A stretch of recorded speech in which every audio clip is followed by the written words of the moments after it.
Pour le groupe LFI, Ségolène Amiot. Merci Madame la Présidente, Madame la Ministre. 50 ans après le démantèlement de l'ORTF, dans un élan de réarmement jupitérien, nostalgique et rétrograde, le président Macron rêve d'un retour à la télé du général. L'ORTF a été imaginé, désiré et contrôlé par le général de Gaulle, puis articulé par son ministre de l'Information. Macron souhaite son France Média, inspiré, désiré et contrôlé par lui-même, puis articulé par la future ministre de l'Information, Rachida Dati, à supposer qu'elle soit encore ministre au 1er janvier 2026 en pleine campagne pour les municipales. Alors que nous nous apprêtons à examiner la création de la coûteuse et inutile holding de l'audiovisuel public, nous allons finalement examiner la fusion pure et simple et encore plus coûteuse de toutes les entités de l'audiovisuel public.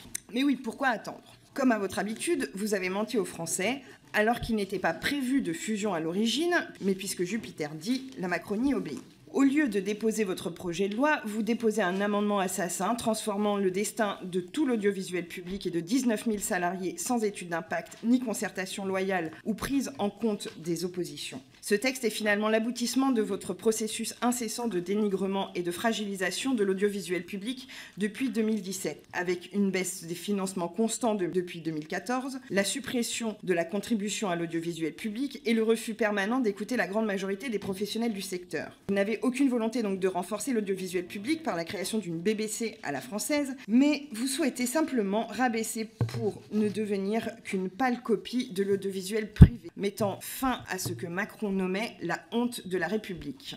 Votre projet est donc purement et simplement idéologique, mais surtout budgétaire, en fragilisant l'ensemble des acteurs publics qui font pourtant d'excellents résultats. En effet, l'ajout d'un niveau supplémentaire de gouvernance va créer évidemment de nouveaux postes et de nouvelles charges, se cumulant avec les anciennes et alourdissant inutilement nos finances publiques. Et la fusion devrait coûter, a priori, déjà plusieurs millions. Lors des auditions menées dans le cadre de la commission d'enquête sur la TNT, 5 anciens ministres se sont opposés à cette réforme, dont Roselyne Bachelot et Rima Abdul-Malak. Mon collègue rapporteur Aurélien Saint-Toul a d'ailleurs présenté son rapport cet après-midi. Rapport que vous avez voté, alors pourquoi ne pas vous en inspirer ? Le SNJ, la CFDT, la CGT, FO, Sud et l'UNSA se sont aussi opposés à toute forme de fusion. Contrairement à la présidente de France Télévisions, bien seule à défendre ce projet. La PDG de Radio France, Sybille Veil, s'est toujours opposée à une fusion, soutenant l'idée d'une simple gouvernance commune. Les PDG de France Média Monde et de l'INA se sont abstenus de répondre, montrant bien leur inquiétude sur le sujet. Même le sénateur Lafont, à l'origine de cette proposition, n'est pas favorable à une fusion immédiate. Bref, personne ne le souhaite, personne ne veut se mouiller et surtout personne n'y croit. Par ce texte, en plus de la fusion, vous souhaitez déréguler encore et toujours l'audiovisuel public. Je rappelle que les fréquences hertziennes appartiennent au domaine public et que leur attribution justifie la mise en place d'obligations spécifiques au service des téléspectateurs et des auditeurs. L'asymétrie réglementaire dont souffriraient les pauvres milliardaires détenant les entreprises de l'audiovisuel privé ont donc trouvé en Macron et Dati les porte-parole d'un marché libre et non faussé, de l'information totalement impartiale